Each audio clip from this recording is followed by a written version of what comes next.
Downsizing. Man, what a pain in the butt, and boy is it hard to do. But it is a huge necessity in order to fit in a van. So that's what we're gonna talk about today. Grab yourself a cookie, whatever distresses yourself, because it's gonna be a doozy. Hi, I'm Shauna. I sold my 2,000 plus square foot home and Toyota Prius, bought an e-bike, got a tiny home rental, and now I'm saving and planning for a van life / box truck. Join me for the adventure while I go over hot tips, planning, saving strategies, and more. All right, you got yourself the cookie because, like I said, downsizing is a doozy. It's a doozy. And why is it a doozy? Because it comes with garage sales, and garage sales suck. They suck. They will just take the life out of you, and you will just want to people. Yes, you will, because you will be taking a $100 item that you bought and loved and thought was just so fantastic and setting it up for sale at 50%, thinking, this is an amazing deal. This is still in brand new condition, 50% off. I'm not taking anything lower than 50%. And there it will sit till the next garage and the next garage and the next garage until you finally break down and sell it for something like $20 or less. Yes, this is what I mean by you will need some cookies to deal with the stress. Garage sales suck, and the reason why I'm giving you these hot tips is because I have personally made all of these mistakes, and I think I literally had like 15 garage sales. I never ever want to see another garage sale the rest of my life. Never ever, because yeah, they suck. They just suck. They suck. Even when you're selling on Facebook Marketplace or OfferUp, which I will admit, sometimes you will get more money than you will in a garage sale, but that does not mean that you are not going to encounter people who want to lowball you, or they agree to the $20 and they show up and be like, I only have 10. Will you take 10? So selling altogether just sucks. It sucks. So let's get into these steps that I have broken down for you to make it more manageable for you to let go of your things and get this stuff sold, so that ultimately you can move into a van, because that's why you're here, right? It's to move into a van. This is the whole channel is about prepping to get ready for a van, so, or a tiny home, whatever that is for you. So in this scenario, by the way, it is about the year mark. So everything I'm going for, speak right, Chana. Everything that I'm going to be talking about is for a year mark. So meaning at the end of the year, you're moving into your van. So whether you own a home or you're renting an apartment, you're going to follow the same guideline. So I do have two options, and I'm going to talk about the other one last because that one takes the biggest kahunas to do. It's the hardest by far to do, but it's the one I recommend that you do because it's going to save you all this garage selling stuff that we're about to get into. So option one, step one, month one. All right, so you're gonna make yourself 3 piles. One pile will be, I am selling this for sure. Okay, it's definitely in the sell pile. Pile 2 is, I am gonna keep this, but only keep it if it fits in the van and it's functional, or in that case, you love it so darn much that you're gonna find a way to make it fit in the van, okay? All right, and then the last one is the maybe pile, which this is the one that gets people, the maybe pile. It's the one that's, you're like, I can't let go. It's sentimental. I can't sell this, but yet it doesn't fit in the van. What am I gonna do? So that's this pile. But on that pile, I need to make you understand that if you haven't seen this item, you haven't used it, it hasn't been seen or used in over 6 months, well, the decision has been made for you very easily. Put it in the sell pile, because if you got it stuffed in a box in your attic, garage, basement, closet, and you haven't seen it and used it in over 6 months, this is kind of an easier thing for you to mentally compress, that now you're going to put it in the sell pile, because if you think of it this way, it's much easier to let go of it. Okay, much easier. The ones that you have seen, I keep using a picture because those are so sentimental. The ones that you have seen or maybe used a couple times in a year, whatever that might be for you, maybe it's, I'm just gonna make something up. Maybe it's a statue that grandma had. Grandma's no longer with us, but it was super important that you hold on to grandma's statue. Okay, well, grandma's statue is not functional. Grandma's statue could break in the van, and where in the world are you gonna put grandma's statue at? So, but you can't let go of it. Maybe you have this guilt in you that you're like, I can never let go of grandma's statue. So what do? It can't come with you, as we just went through. So things you can do is take a picture of grandma's statue. So take a picture of grandma's statue, put it in your photo book, because again, photo books can fit in a van. Grandma's statue cannot. It can.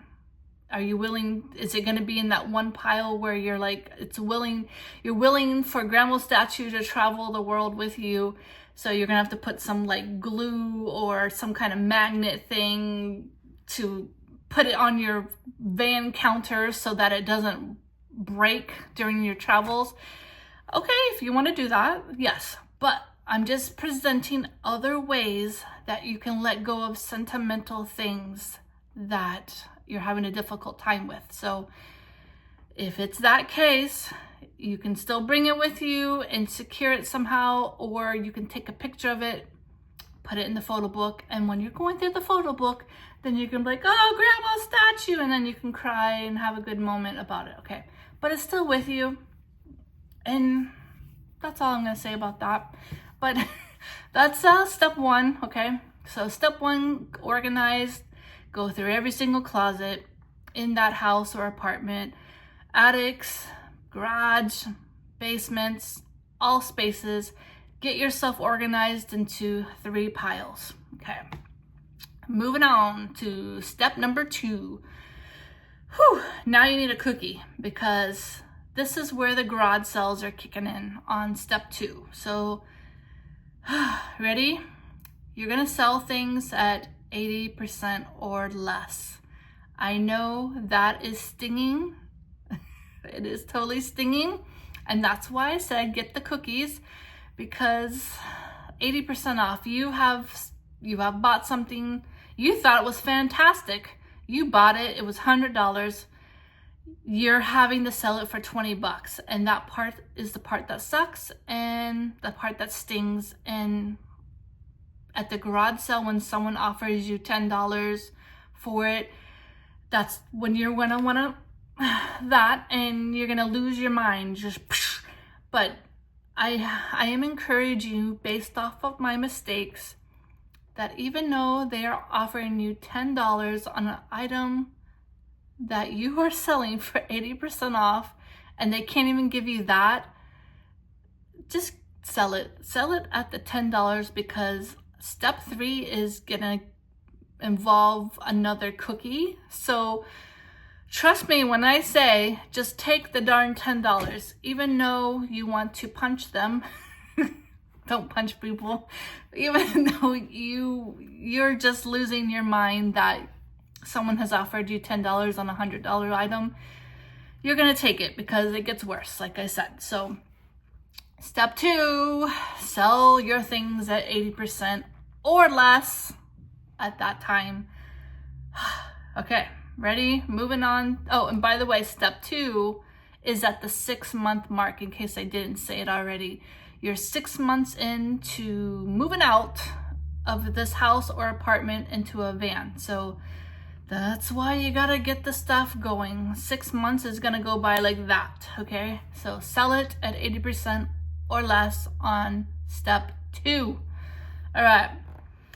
Here comes another cookie, because like I said, it gets worse from here, but just please remember, keep reminding yourself that you want to get into a van and you gotta let it go.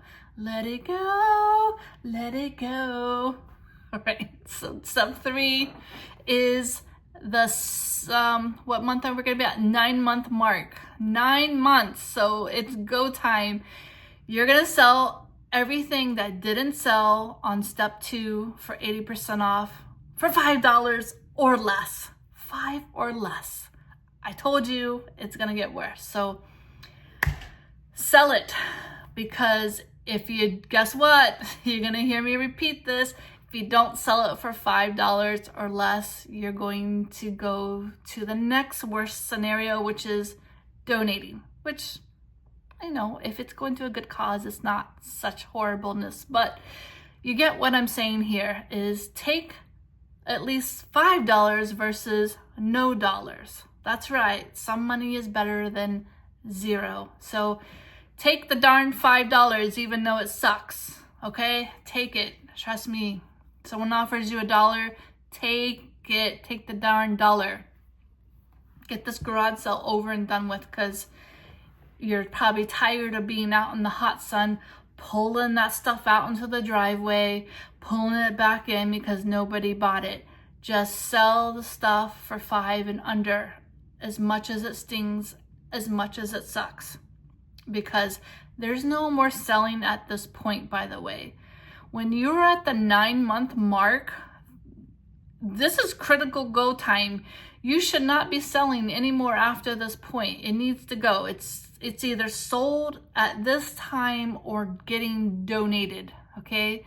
There's no more selling. You have so much other stuff on your plate to prepare for than to be messing around with some garage sales or Facebook Marketplace. You have other stuff being whether you're selling your house or your rental.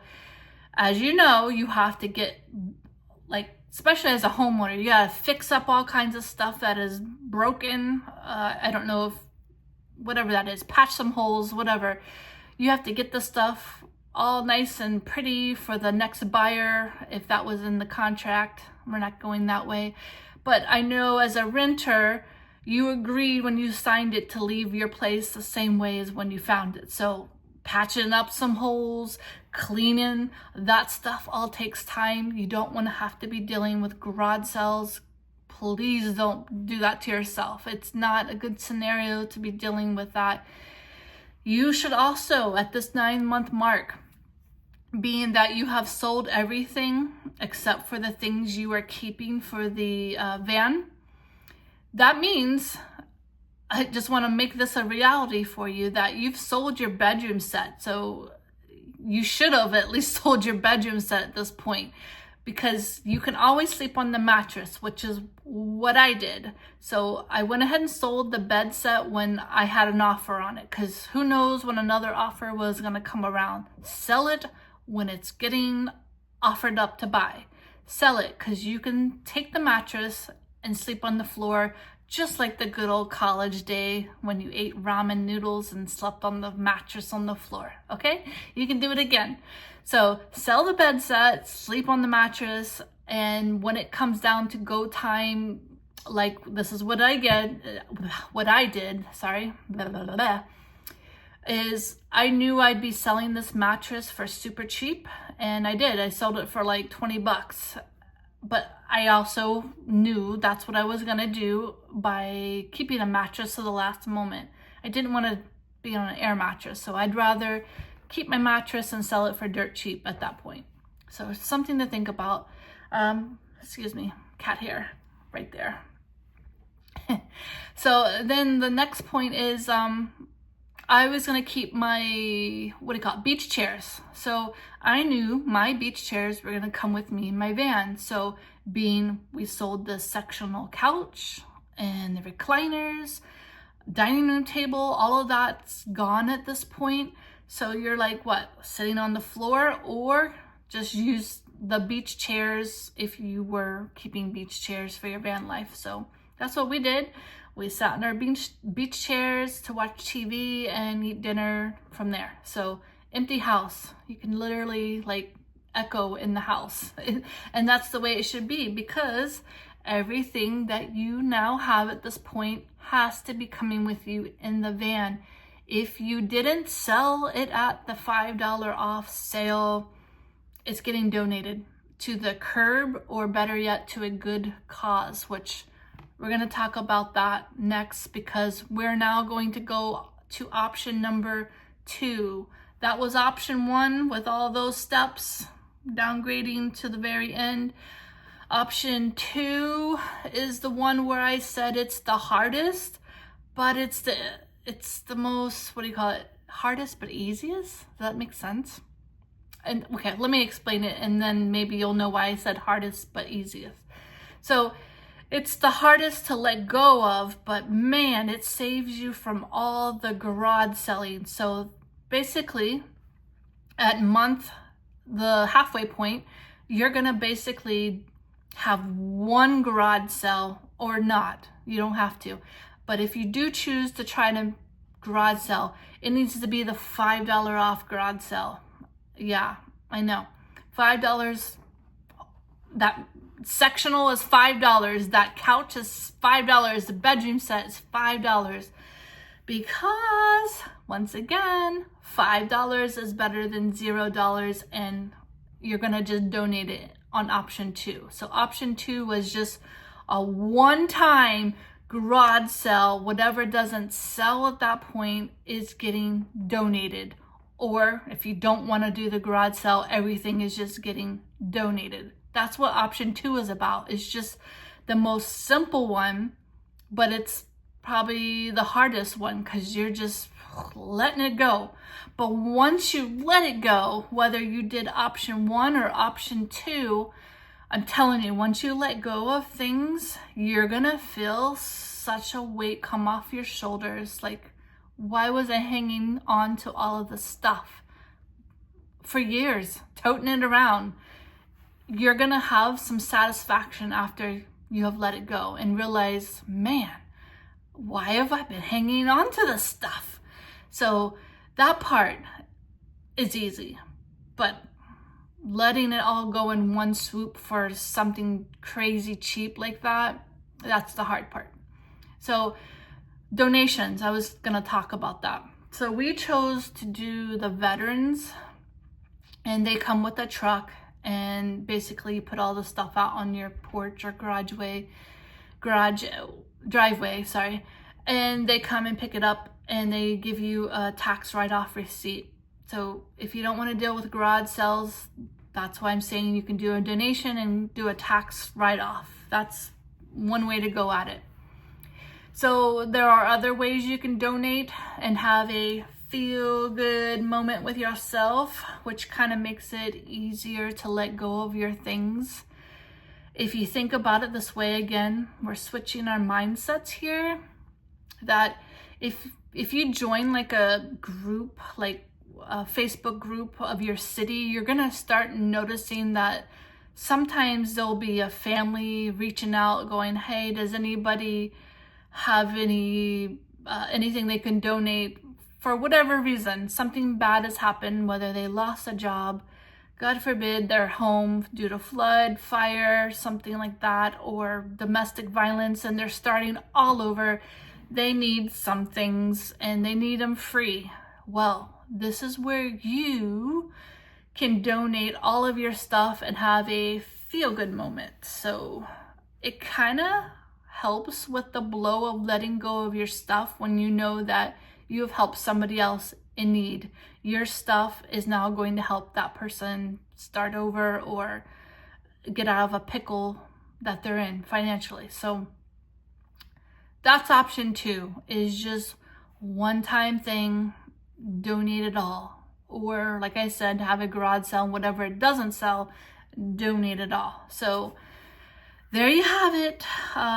One more time, just to recap. Option 1 was make 3 piles, a for sure sell pile, a for sure keep fits in the van. No, I'm not flicking you off. This is not the finger. It looked like it though. And then the maybe pile, but again, the maybe pile you should not be putting things in there if you haven't seen it or used it in over 6 months. So that was month 1, organizing your 3 piles. And then at the 6-month mark, you're doing option 2 of selling everything for 80% off. And then step 3, which was the 9-month mark, that's the go time. Everything must go at this point. $5 or less, get rid of it, because otherwise you have to donate it at that point. You can't be having things after 9 months. It's too close to go time at that point. And then option 2, donate it all, or one-time garage sale at $5 or less, okay? So there you got it. Option 1, option 2. Like I said, garage sales suck. So does selling things off of Facebook Marketplace or OfferUp. All of that's going to be very aggravating when somebody offers you such a less price than what you've already discounted it to. But it is the name of the game. It's the name of the game. So just always try to remember when somebody does that to you that you have to take a moment, calm yourself, and remember that your end goal is to get into the van. You have to let things go in order to do that, so sell it. There you have it. Hope this all helped you, because again, I made all of these mistakes and I'm trying to get you to avoid them. Made it as easy as possible. If you have any other questions, of course, put down in the comments. I'll even try to write up something, if you ask, some steps that I went over, but maybe in format and print format for you. If that helps you to stay in track, then I will do that for you. Whatever helps, right? So we're all a community. So write comments if you have any other tips and tricks to help others downsize and get ready for van life. Because again, like I said, we're all together in this, all a community, help each other out. And that's it until the next time. Have yourself a good one and a good rest of the day, and take care.